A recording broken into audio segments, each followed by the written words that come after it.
Well, here's my rear caliper spacing brackets. So these guys are to be able to install 355 millimeter rotors on the rear.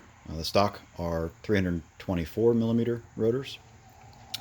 And I bought them as a kit, but the brackets that came with the kit, let's say, were not right.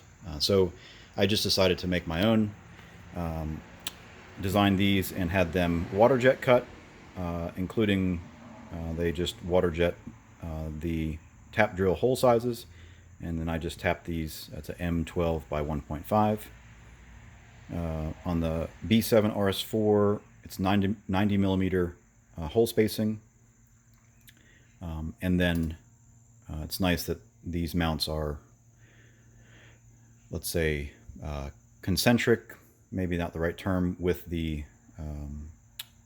axle pivot or rotate axis, so I can space them an even amount out, essentially the radius change. So that's about 16 millimeters. I think it's like 15.5 millimeters.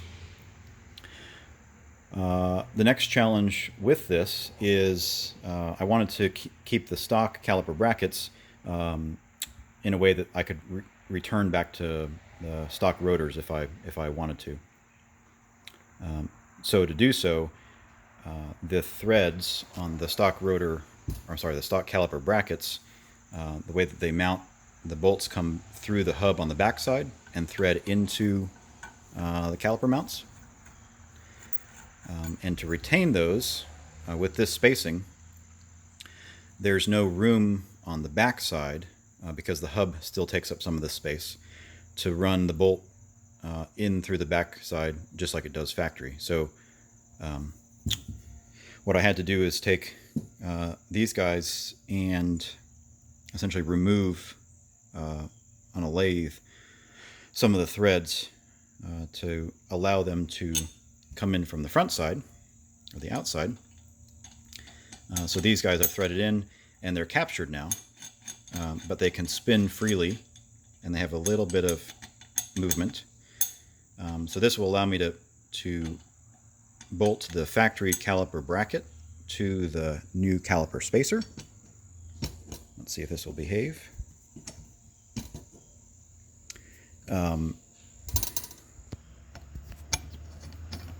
There we go. So there we go. There's that one, this one.